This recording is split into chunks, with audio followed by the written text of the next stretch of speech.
Today we're going to talk about, on a series for those of you that have been here before, the fundamentals of express car wash success, and a lot of things changing rapidly in our industry. I'm going to share with you today. First of all, some copyright information. The things I'm going to share with you, some of it's proprietary patented technology as well as trademark technology. We have a process for this product you can talk to us about later if you're interested. Also, this is not an offer for a franchise. It's very important disclosure that we're not offering a franchise or anything today. That goes through a formal process of disclosures that have to be followed legally. So before we get started, again, my name is Ryan Essenburg, president and co-founder of Tommy's Express and Tommy Car Wash Systems, based out of Holland, Michigan. Before we get started, I'd like to get a show of hands. Who in the room is new to the business and your first time in the industry, first time that don't own a car wash but looking to get into the business? Raise your hand, please. Okay, good. Great. And how many of you own car washes now? Put your hands up high. How many of you are already in the business? Wonderful. Okay. It's about 80% of the room. Great. Keep your hands up. How many of you own 3 or more conveyorized tunnel car washes? 3 or more conveyorized tunnel car washes. Okay, how about 5 conveyorized tunnel car washes? Keep your hands up high. 5 conveyorized tunnel. Okay, how about 10 conveyorized tunnel car washes? How many have 10 conveyorized tunnel car washes? Own or operate? Okay, so about 3, 4, 5 people out of this whole room, which is 80% car wash operators. So what we see here today, we're going to talk about is what is really a dysfunction in our industry of being fragmented. And we're not like other industries in the mainstream retail businesses. So you guys just proved that majority of the room owns car washes. Few own more than 10 car washes. What if we were all on the same team, working together and able to contribute to each other's efforts? A little bit of background. My family's been in the car wash business since 1969. What I'm going to share with you today is absolutely critically important. You're at a crossroads of transition and transformation in our industry that is absolutely important that you understand the road ahead and what's coming. We don't want to sell you anything today. We're going to leave you with the roadmap ahead of what the future of the car wash industry looks like.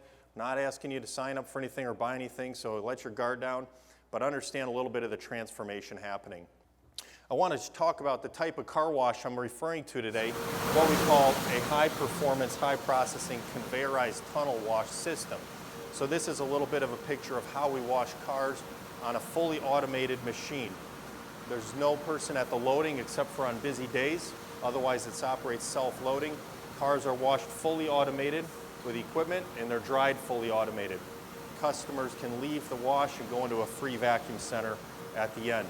This type of facility operates with very low labor, only about 3 to 4 team members running the site at any given time. So I want you to be clear about that first, what we're talking about, since there's so many different people in the room representing different types of car wash models. Conveyorized tunnels is typically what I'll be referring to today. This type of car wash can process much faster and fully automated with less labor. So how is our industry today? First of all, it's big. It's $11 billion in conveyorized car wash tunnel revenues, we estimate. Also, it's growing rapidly at a pace of 4% per year over the last 5 years approximately. Phenomenal growth, and it's got scale to it. Most importantly, for an opportunity for everyone in this room, is it's fragmented, incredibly fragmented. So the top 10 brands you see there in the car wash industry, 5 logos plus the 5 after that, the top 10 chains make up 3.1% roughly of the entire car wash industry of conveyorized car washes. In comparison, on the right side of the screen, those logos you recognize, the top 10 food brands make up 50% of the food industry. That is what is going to happen. It's not if, it's when. The left side looks like the right side, and the question is who's going to be the top 10 brands on that list. This is a graphical representation of the same data. You see Mr. Car Wash today with over 300 locations, and then quickly tapering off, and by store 10, 11, 12, you're down to less than 20 locations. So how should it be? How are other industries? In other industries, peak performance is achieved by an outstanding model replicated with brand saturation. The best and brightest in the industry follow business operation processes. Clearly delineated roles, very important. So you have the creator of concepts in other industries that create a concept. You've got developers that go out and build the assets, do the real estate approvals, and get the assets built, the building. And then you have the operations, who's usually the franchisee that operates that facility, and then a support system that backs them up, with the ability to unify for strength and sustainability. That's how other industries work. I want to talk about a few highlights in history before we dive in. We started in 1969 this year, celebrating our 50th year in business. In 2001, we revolutionized the car wash equipment with our round arch design to create an aesthetically appealing experience for the customer. And also in 2010, we came out with a modular building system. We realized that the car wash experience in the building go hand in hand. It's a machine as well as the facility interacts with the equipment. So we got into the modular building space. In 2015, another highlight, we consolidated our ideas and best practices into a facility that we called the Ultimate Express Car Wash. It achieved over 224 cars in 1 hour and over 3,000 cars in a single day in a single 130-foot tunnel. Today, this facility that we packed all our best ideas into is washing over 500,000 cars a year and still growing. Most importantly, we believe we can replicate these results using our success formula. In 2017, in this session, I spoke about 3 major disruptions happening in the industry: belts, brands, and buildings. Belt conveyors are quickly changing the experience for the user in the car wash and obsoleting older car washes. Brands, I was foreshadowing a little bit of understanding what's coming and these consolidation of brands, and well as the building and how that's disrupting things by creating facilities and equipment working as one. That's what has been powerful changes disrupting the industry today. Millennial culture is so important to understand. Different buying habits today of consumers like myself, my wife. We have different interests today. We work through the phones. We work through different experiences. We don't like people yelling at us, and even loading cars sometimes is intimidating. It's changing the buying habits of customers. In 2018, we talked last year about blue ocean markets and how there's untapped potentials. Of course, there's bloodbath markets. There's also blue ocean markets, how to find those underserved markets around the country. Today, we're transforming the industry by leveraging the advantage of professionalism and branding and processes that are extremely common in other industries. In fact, we're one of the only ones not utilizing these. We're going to talk about why franchises dominate the world of retail business and the powerful advantage they can offer you. A quote from Ed Rensi that you'll hear from in a bit: "Franchising is the most frequently used small business model in the USA. The car wash industry is ready for serious innovation and evolution. Franchising will accelerate the growth and economic power for operators." So in 2015, I had this big breakthrough. The first thing I realized is that what we just proved is our industry is somewhat screwed up. Every other industry's figured out these tactics, and we're a little bit inefficient and disorganized. It hit me. We used to say that the best car wash operators were hands-on operators. It's a passionate, invested owner that maximizes the performance of the business. Aha, that's what makes a franchise. A franchise is an invested owner who's also the operator. I'm confident that national chain will not be done by a management company because of the importance of that variable. These types of facilities are run by outstanding owners and operators. So I'm going to talk about a little bit about what is a franchise and what makes up a franchise. A franchise typically involves an upfront franchise fee plus an ongoing royalty subscription for proven processes built on existing successful business model. In many cases also the assets are leased, so not necessarily owned, but the building and the land can be leased as well as part of a royalty. Here are some of the deliverables of what a franchise offers. Number one is proven processes. Proven process is the foundation of any franchise based on proprietary technology and know-how. There's trust behind that process, usually experience and history. An operations manual is part of every franchise. It's usually thick and very specific and outlines like a Bible of the guidelines we follow and how we operate the facility. Sometimes as operators, we get into our own way. I've seen it many times. We listen to one customer's comments, and all of a sudden the entire business model just took a shift. And because one guy said that he was mad because we didn't vacuum his car, now all of a sudden tomorrow we're out vacuuming cars. And then all of a sudden somebody complained about a bug on their front bumper, and now we're prepping the cars. And all of a sudden our plan here just went sideways. Very common. Without that operations manual and accountability to a system, it's easy to fall off track. A great franchise includes economies of scale. Large entities enjoy buying power for not only goods and services reduction in cost, but also reduction of cost of capital. Think McDonald's doesn't pay the same price for their straws and napkins that Bob's Burgers pays. Great franchises have advanced technology with bigger R&D budgets. They produce proprietary and patented technology. We right now have a project, over $1 million invested in this project. Absolutely incredible breakthrough of technology, exclusive for our franchise partners. We don't need to sell the products like we used to. We used to have to be careful with our R&D budgets because we had to make sure people were going to buy this product. Today we have a chain of stores nationwide. We have to innovate and launch the best of the best products, and the R&D budgets are much bigger. Rigorous testing process is important in any franchise. You have corporate stores that you do testing at, you beat up systems and processes, and you execute them out through franchise locations. A franchise program includes world-class marketing. We like to say market hard and sell soft. The goal of the marketing team is make the gate open more often, whatever it takes. Make the gate open more. We use modern marketing strategies and tactics. That's very important that it's modern, not old school marketing today. Emotional, not features and benefits marketing. We look at brand and behavior focused. And a complete solution with a local touch, local modified marketing is what big brands do. Successful brands are incredibly consistent. So I was traveling, this was a year ago.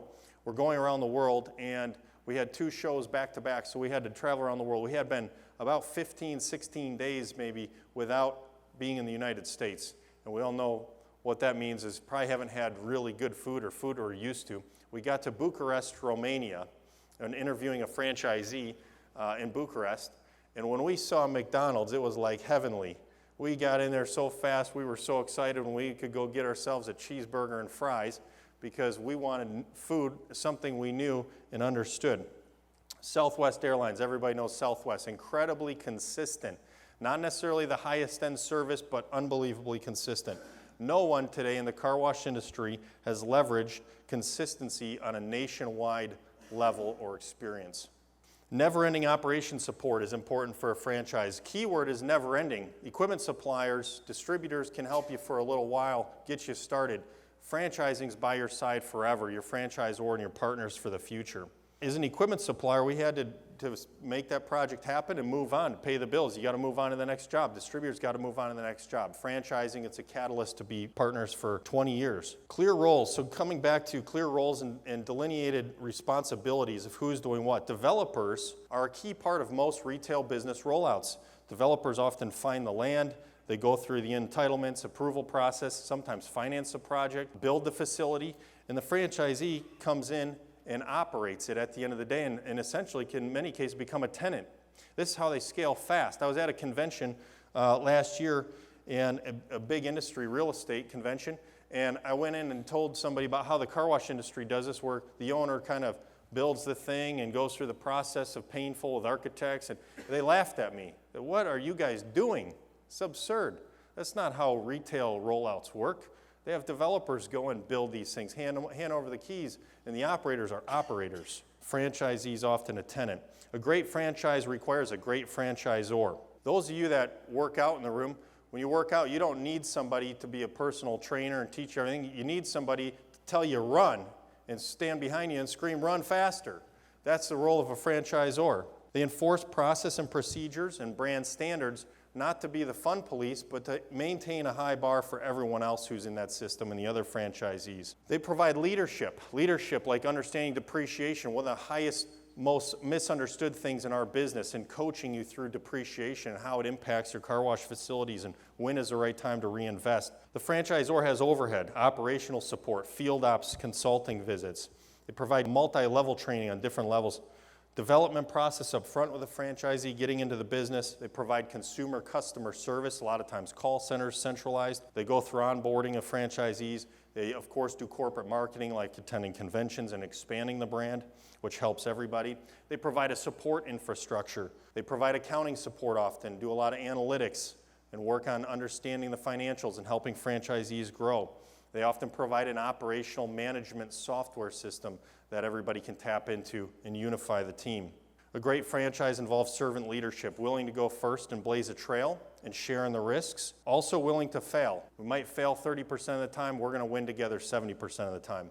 Always open to collaboration, most importantly, helping others become successful and get a share for doing it. A great franchise, of course, requires great franchisees. What does it take to be a great franchisee? Number one, we suggest at least a minimum of $1 million liquid capital is our requirement to be well funded. Being a great student of a system, energetic and ambitious, obviously, willing to trust the system, most importantly, that's been laid out, but also willing to contribute to the system and its going forward plan. Not a good candidate for a franchise. If this is you, not a good candidate. Preconceived ideas, stuck in your ways, sometimes past experiences can be your own worst enemy. A great franchise has brand power. People love brands. When given a choice, they will choose brands they recognize and love. Brand is one of the strongest drivers of consumer habits there is. No one in this industry has yet seen the ultimate upside of branding potential. We've done it in some small markets and small areas, but nobody's seen the ultimate success that national brand can achieve. Brand is not a logo. It's your customer's perception of your product or service. Being part of a brand empowers you to be greater than your own efforts. Very important. My grandfather says, the best of car washing is yet to come. He's seen great times in the past. We've also seen the explosions in recent days, and it's only going to get better. One of the core fundamentals I talk about in this session is about critical density. Critical density is this theory of clustering stores together, building closer than most people feel comfortable with to complement each other and not compete with each other. This is our hometown of Holland, Michigan. That circle represents 124,000 people. That's a 10-mile radius circle. In 2014, we had 3 locations in that circle. Did 532,000 cars a year with 3 locations. We went and built a 4th location, which most people would say is on top of ourselves. It's less than a mile down the street. And of course, all these 4 locations are within a 2-mile radius circle. The year we opened that 4th location, we increased to 855,000 cars washed citywide. A net of 323,000 cars increased that first year, 60% increase. Most importantly, 2.8 million in average revenue increase. Today, 2018, those 4 stores wash 1.1 million cars. A 10-mile draw area around there of 16-year-old driving age, I call it, is 95,000 people. That equates to we wash 12 times the driving age population with 1 store for every 23,750 driving age people. Ed and I were comparing notes last night, and they're right in line with what McDonald's has, pretty close for that density formula.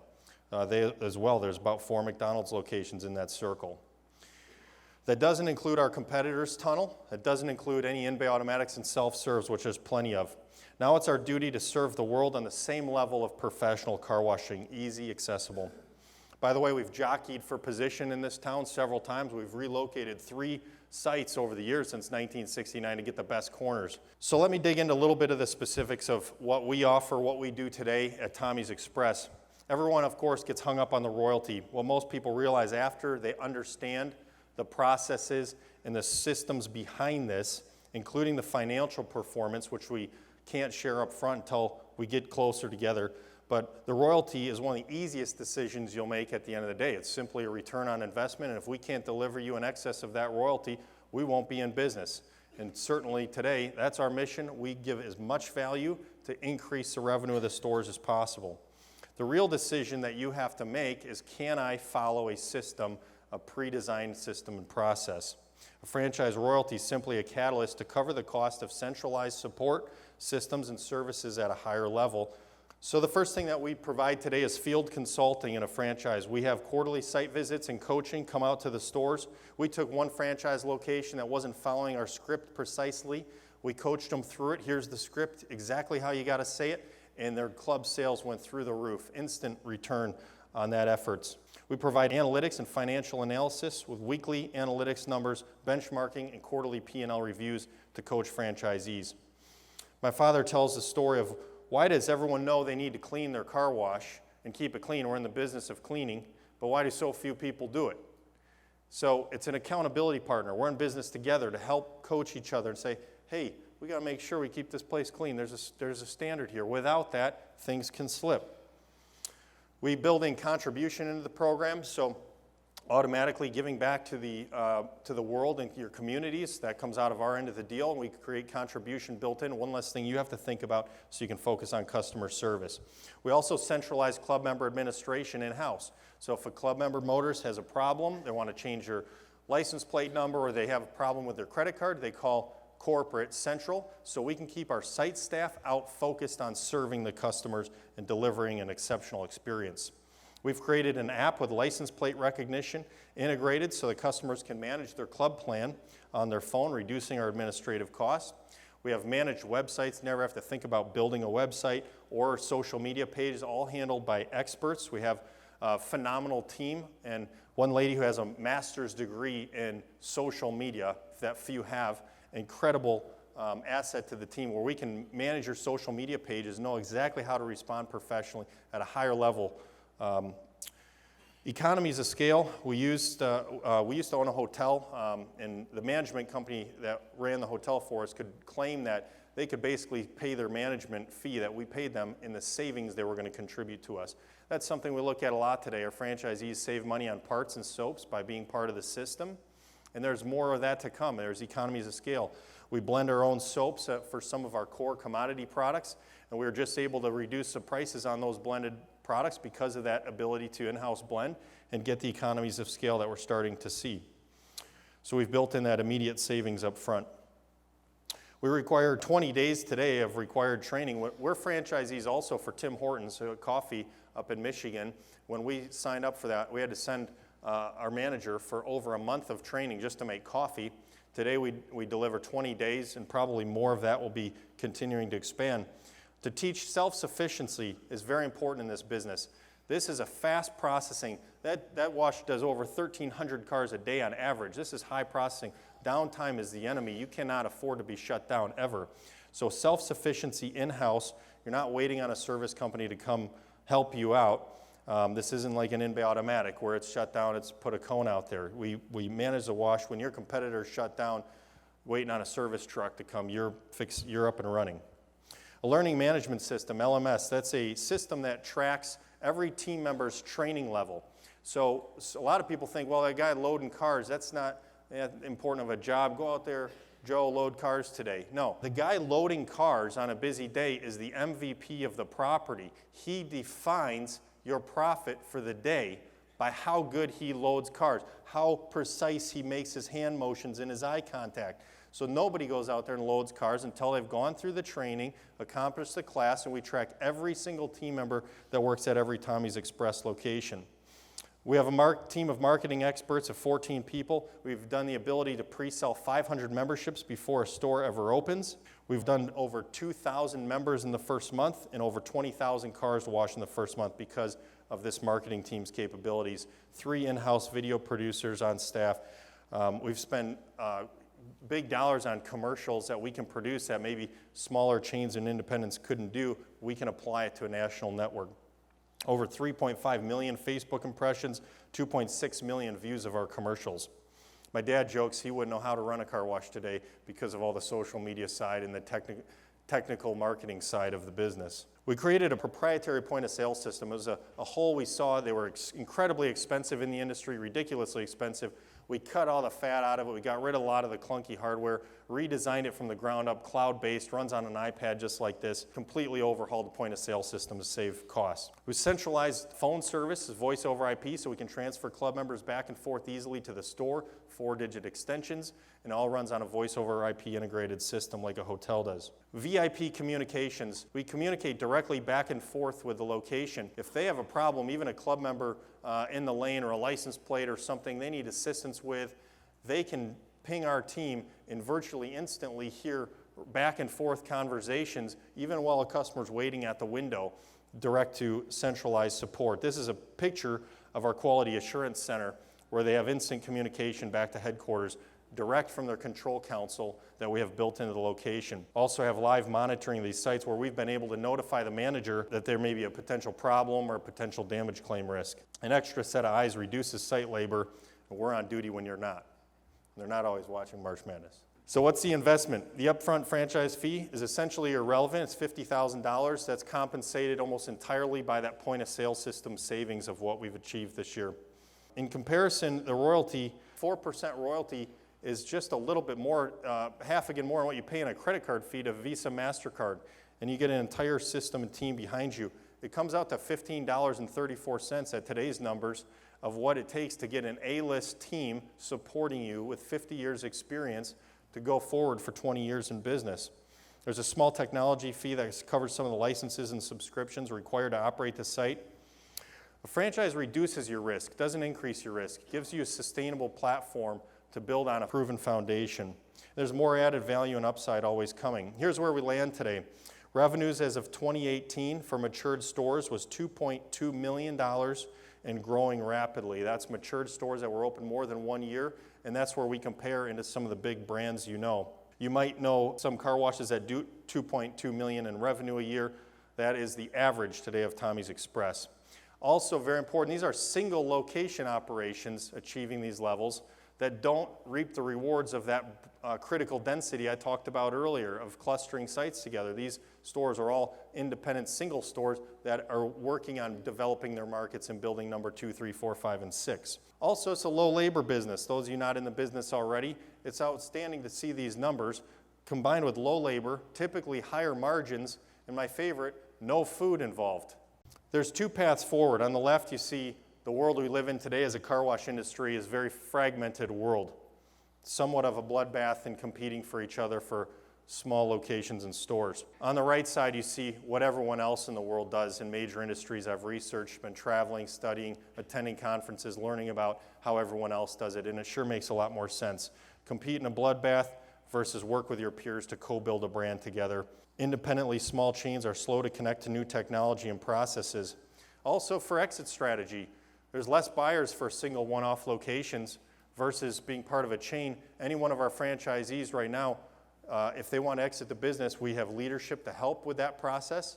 And there's a lot more people lined up. We've got people lined up to get into a franchise. They'd take a store right now versus trying to exit an independent business. Spend time figuring it out on the left like we do today, or spend time opening and launching new stores and not worry about the figuring it out. Brands are in everything we do today, from dental, taxes, to tires. I saw this firsthand. I was in a city in a really bad part of town on a very busy street. And the street was lined with dilapidated, independent mom and pop shops, the tire store guy with his handwritten signs out front, and the burger stand over here, and it was a wreck. And there was two shining lights in the middle of the street, and I think at that time, it was a Burger King and a Taco Bell. McDonald's, I think, was down the street, probably in the good site. Burger King and Taco Bell, they stood out like a sore thumb in a good way because they were pristine. They had a process, expectations, accountability, and they looked like every other Burger King and Taco Bell in the country, even though I'm in the worst part of town, and there ain't nothing around here that looks good. That's what franchising does. One of the toughest challenges we have today is getting approvals with cities. Franchising helps immensely with that because cities know what they're getting. We've built this program on a 50-year foundation. On the left is our equipment supply, one of the leading equipment manufacturing companies and modular building companies in the industry, built on 50 years of operational experience. We have what we call 3 arches of support: industry-leading innovation with an extensive R&D budget, proven operations of the 50 years of Tommy University, videos and training, unmatched marketing with brand development fund that we manage, as well as location-specific marketing. 2 intangible benefits that are also included in franchises: the gift of association, being part of a team with other people, being able to compare notes, bounce ideas off each other. Secondly, is a financial model that you can step right into and see proof of concept, and it's worked from Europe to Australia, from Florida to California, been proven. And that's the platform you can build your operation on to be king of the marketplace. What's fact is the top chains will continue to grow. On the left side, Tommy's Express now has 18 sites open, 12 currently under construction, and 70 in pre-construction. We have over 160 sites under contract for development today, greater than 1,000 people and companies waiting in line to get into one. The difference between the left and the right is our program allows you to be a part of it where these chains don't. This is our development plan. We've established these high-performance car washes facilities nationwide. These are some of our locations that are built or under development or in development. So opportunity is now. A couple questions you guys have submitted. The first, do we allow rebranding? The answer to that is no. This is an entirely ground-up process. So we only do ground-up facilities. We won't do any conversions. And that's important to us because it's a new modernized system and procedures of this type of facility, the way it lays out and everything about the way it operates. Yeah, what's the average store volume? Great question. So the 2.2 million in revenue, that equates to average volume right now about 320,000 cars a year for those locations. And another question a little bit about crossover washing. So we're starting to learn a lot more about that right now. We have just opened a new corporate store. A lot of our systems and processes are built on a corporate store that we launched 3 years ago. It did 385,000 cars last year. We've just built one 1.5 miles, 2 miles down the street, and we're watching the impact of that. And again, we're replicating that clustering concept and how we raise the bar between connectivity of those stores and how it improves the brand. I would like to say congratulations to my father. Tom Essenburg is being inducted in the Hall of Fame on Wednesday. He selflessly served hundreds of operators and developed and operated car washes for 50 years, provided essentially free consulting for many years. Many things he's learned from many of you as well, and a lot of veterans in the room today that have contributed to our success. But we're thankful to share in this together, and he's provided the true foundation of this system we've put together today. So with that, I'm honored to bring to the stage the man you've all been waiting for. This guy's all over Fox News. He's a restaurant industry mogul. He's served on the boards of multiple companies. Please welcome and give a big round of applause for former McDonald's president and CEO, Ed Rensi. And I'm proud to be an American. I want you to look at that photograph up there in the corner. That's Dick McDonald. And that was about 11 o'clock in the morning in November of 1984. And I served him the 1 billionth McDonald's hamburger. And you'll notice it's a cheeseburger, and he hated cheese, and I told him if he didn't eat it, I'd kill him. And I was serious. He was a difficult guy to get along with. My job here today is to do everything I can to get you convinced that franchising is a great business model. And there's a lot of pieces and parts to that idea and story. None of us are as good as all of us collectively. And there's a lot of important attributes to small business in a franchising system.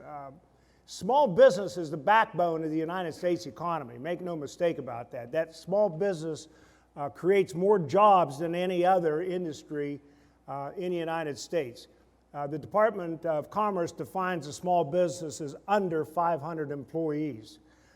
McDonald's and restaurants like that generally have between 35 and 75 employees, all at minimum wage and above. In some places, like New York City, that's $15 an hour. In other places, it's $7, $8 an hour. And those are all entry-level jobs.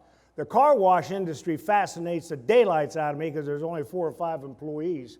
And that's a lot easier to manage machinery than it is to manage people. You haven't lived until you're into a 2 million customer a day business and 4 people don't show up for work. If you doubt me, go over to Dunkin' Donuts tomorrow morning when this convention opens up and try to get a cup of coffee in less than 3 to 10 minutes. I want to talk about a couple things about franchising too that's really important in my opinion. First of all of you in this room need to understand that wisdom is wasted on old people and youth is wasted on young people. Now, if I could have Ryan's body and my brains, you would have no doubt about what you should do with your future careers. You would align with me every time. But today you're just going to have to put up with my wisdom and not my youth. In fact, I have trouble coming up steps, so the next time I only want 1 step, not 3. Let's talk about the attributes of franchising as a small business model. All of you know what brand is, right? Does anybody in here not know what brand is? Brand is what you know about an organization, institution, or a company. General Motors is a brand. They sell cars and trucks and stuff like that, right? Do you know what brand essence is? Brand is what you know. Brand essence is what you feel.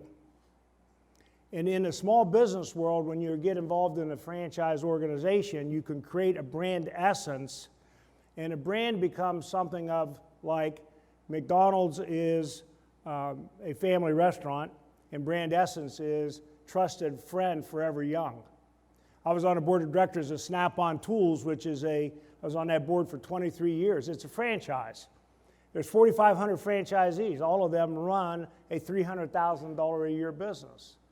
The brand was, we sell tools, okay? The brand essence was, do you remember the first time you needed a professional automotive technician? And that's when you think about the first time you were pulling your little sister down the sidewalk and the wheel came off the wagon. You think about this for a minute about cars. I mentioned Snap-on tools and brand essence. Your home is probably one of the biggest investments you'll ever make in your life as a normal person walking the face of the earth. The second biggest investment you're going to make is in your family, whether it's health care or clothing or housing or whatever, college education, whatever. The third biggest expense you're going to make is an automobile or transportation for your family. Back when I was on the board of directors of Snap-on Tools, the average age of a car at the time of trade-in was 4 years.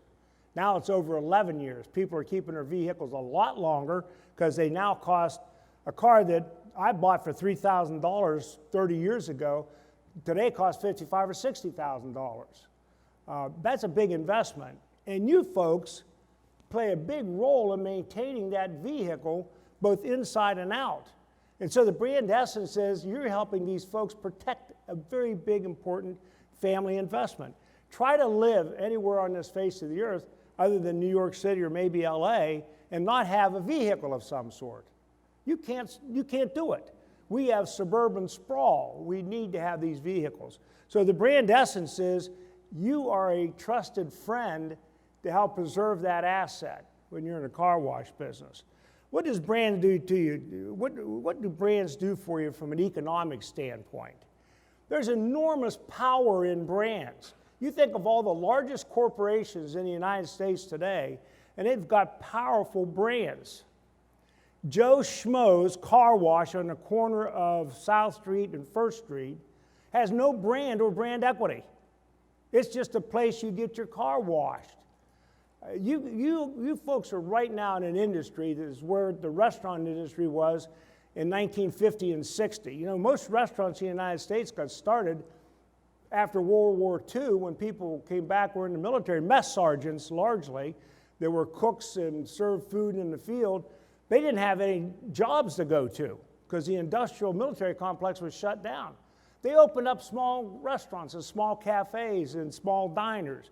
They had a pack of cigarettes rolled up in one sleeve. They had a sloppy white t-shirt on and an apron, and they served whatever they could get from the local markets. They were truly greasy spoon. That's where that came from.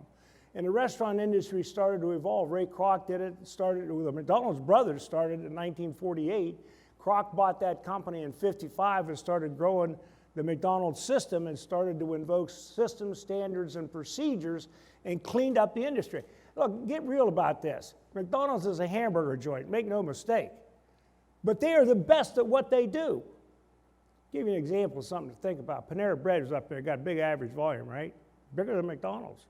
McDonald's small kids hamburgers got 1.8 ounces of meat. Do you know how much meat is in a Panera Bread sandwich? 1.6 ounces. They use boar heads lunch meat. Why do people love Panera Bread so much? It's got a brand, it's got an image, it's got a psychology, it's better for you. Soup and sandwich, salads, you know. That brand and brand essence is hugely important there. Think about the greasy spoon then, think about a Panera Bread or a Chipotle and some of these great companies that are in the restaurant business. They think about the car wash industry. I've got 2 vehicles I get washed twice a week each. The last time I went to a car wash, God forgive me, Tommy forgive me, I didn't go to Tommy's Car Wash, which is a little further down the street. I went to something called Beaver Tail or something, I don't know what the hell it was. I was in that place for an hour and 19 minutes, and when they got done, the car was dirty. The back was a mess, the wheels weren't clean. I said to the guy, I said, what are you going to do about this? It's time for this industry to evoke some standards and start to upgrade the quality of experience. Why is the car wash dirtier than my car? I don't get that. You go, any of you ever go to car washes? How do you feel about the bathrooms, ladies? I used to tell people at McDonald's, I did a whole marketing campaign on clean toilets. He used to laugh at me. By the way, there's several McDonald's people in here today that are now in the car wash business. They better pay attention to me, because you know me. I used to say, if you can smell the bathroom before you can see it, you got a problem. And putting strawberry spray in the damn thing doesn't fix the dirt. If the bathroom can't be clean, how the hell can the kitchen be clean? And in your car wash, if your bathroom's not clean and well appointed, how can you clean my car and do it efficiently? Now, some of you shaking your head, yes. Some of you saying, boy, is he full of it? You think whatever you want to think, I don't care. When you're in the business you're in, just like McDonald's, Burger King, Wendy's, or the local surgical center or whatever, we are in the service business. Somebody's got a problem, they come to us, and we have to do something to make them feel better about themselves. It's about self-esteem. When I pull my car out of that car wash, I want to feel good about my car. It's your brand's got power, your brand essence has got more power. I'll tell you about the Ronald McDonald House. We used to go nuts with people coming up, knocking on our door and say, well, we want you to buy an ad in the baseball book, and we want you to buy this for that, and we want you to do this fundraiser, and we want you to... Our franchisees were being driven nuts with everybody in the community wanting money. And we said, look, let's create a charity. It started out one way and ended up a different way, but it was pretty essentially this. If you're in a community, you need to have a point of view for the community. More so today than ever. With social media, if you don't care about the community, you're going to lose eventually. Well, what's the most important asset any community's got? It's people. So why not focus on children, education, health and welfare, and the arts? Create your own foundation. All of you contribute to it. And then when somebody shows up and says, hey, then you look to the foundation, and then you can petition. Firehouse Subs does that with first responders. They buy equipment for fire departments in the local community. Great program. There's others just like that. You can do the same as similar thing. That gives you a point of view. Oh, by the way, that's brand and brand essence. You're making a statement to the community that you care about them.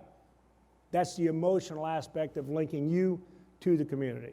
Okay, I'm starting to rant now. I'm way off script. So I'm going to come back over here and be Ryan's employee. The best employee you've got today, by the way, in case anybody's asking you. Something else I wanted to say here. What did you tell me you want me to talk about? Let's see here. Oh, what do I think about the car wash business? Actually, I wish I was 26 again because I'd go to work for him full time.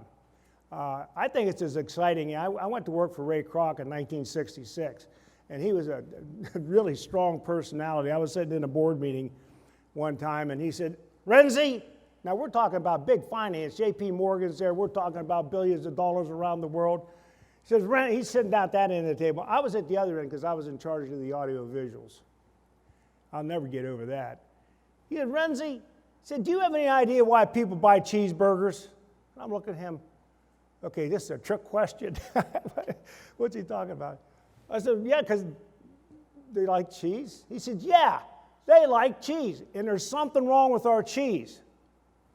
I panic, the break. I call Lionel Root, Senior VP, and say to him, did you guys change the cheese? He said, well, the only thing we did is we went from 160 some slices per loaf to 180, so it's a little bit thinner, and we went from Old English cheddar to American cheddar. I said, change it back. Kroc tasted it. Commitment to excellence needs to happen in the car wash business. There's some of you in here that are really, really good at washing cars, and you see a car coming down that pathway of yours to get them cleaned, and there's an opportunity to make it better, so you do something to make it better. The car wash industry, in my opinion, is right where the restaurant industry was in the 60s and 70s.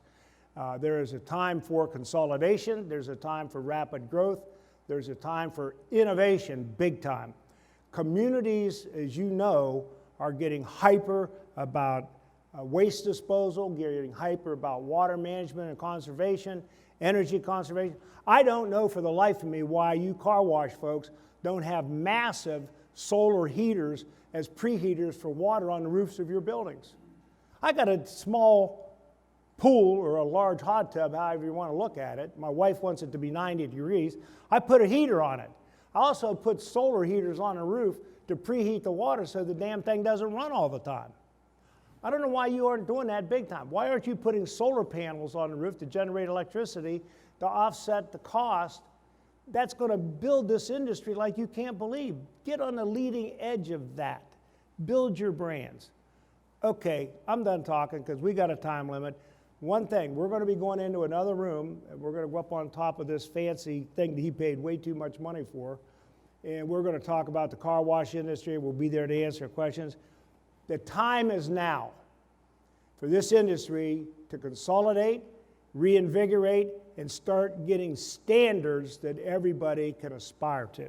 Thank you very much. Goodbye. He's going to pass the mic here. Anyone at all? His question is, do you protect territories, right? Yeah, great question, very important. Certainly, we have what we call multi-unit development agreement, which is very common in the franchise industry. Basically, we carve out a territory. That is your area to go work on developing, find sites. After you learn about our site selection criteria, you don't want to come to us with a site because usually it's not going to meet our criteria. So you got to learn the criteria first, go through our processes. We carve out a territory.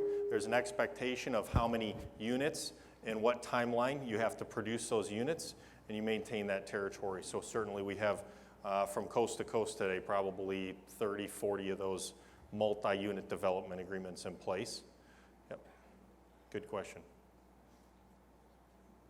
One thing that's interesting, I'll add to that, about multi-unit developments. When we talk about a city, in the old days in the car wash, you used to think, well, I'm going to dominate this town. Well, no one of us can dominate the town thoroughly to the level I just showed by ourselves. So when we have one franchisee sign up in a city, it's usually a part of a city and a normal big town. Then our mission is to go out and find as many franchisees as we can to help support that first franchisee by developing the rest of that town with other people's efforts. Counterintuitive to what we do today, where we say, I'm going to own this town, I'm going to build this. No, that's when we go and find other people to come in and support and help. We want 4 or 5 franchisees in every town so that we can make the brand bigger, faster, and dominate the competition. It's interesting in the restaurant industry, when we first started, we had 2, 3, 4, 5 mile radiuses around every one of our facilities. And we found out that limited us dramatically in our ability to scale rapidly.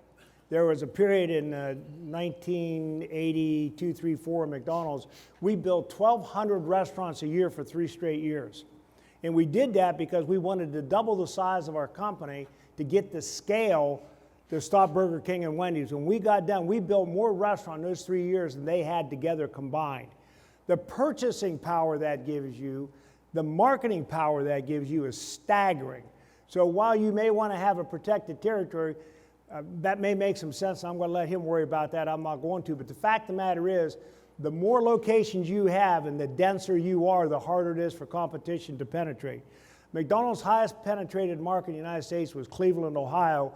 And this was 20 years ago, was 1 restaurant for every 26,000 people. That's deep, deep penetration.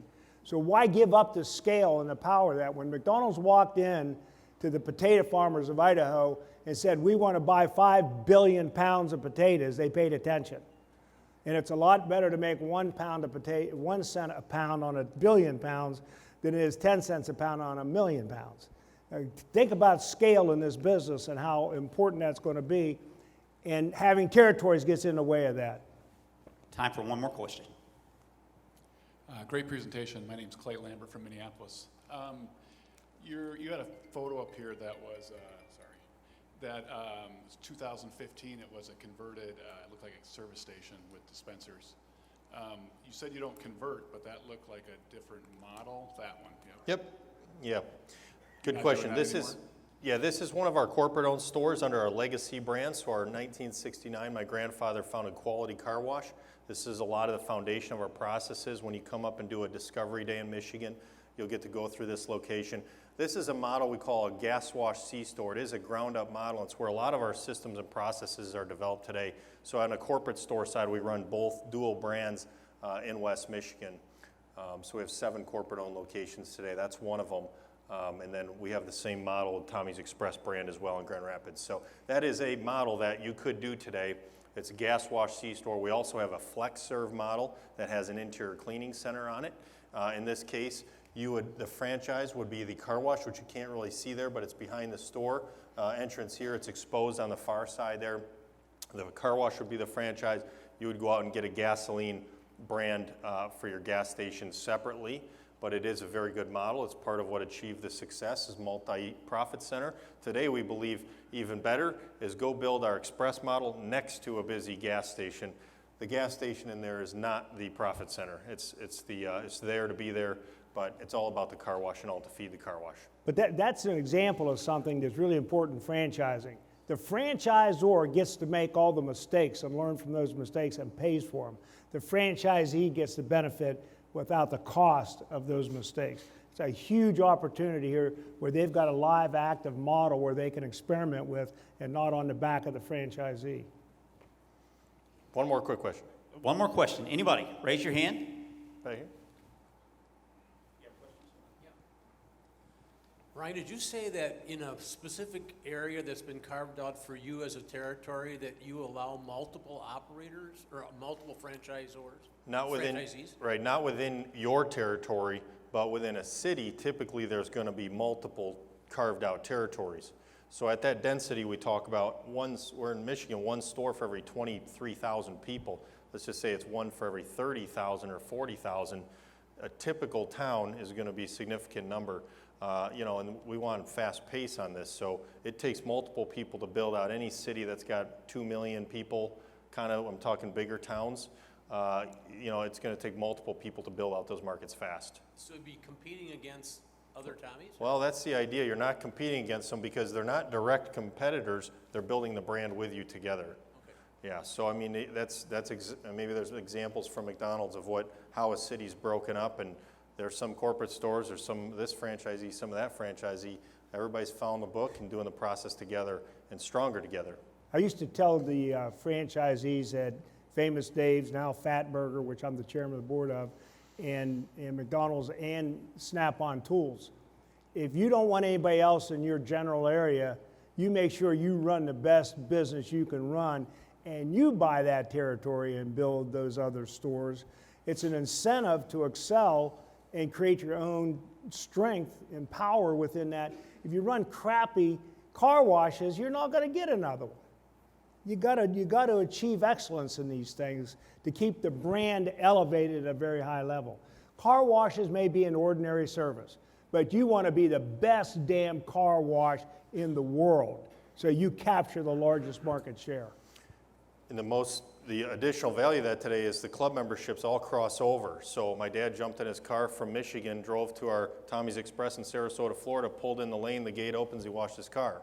So it doesn't matter who the franchisee is, you go to a Tommy's Express location, you're a member of all locations.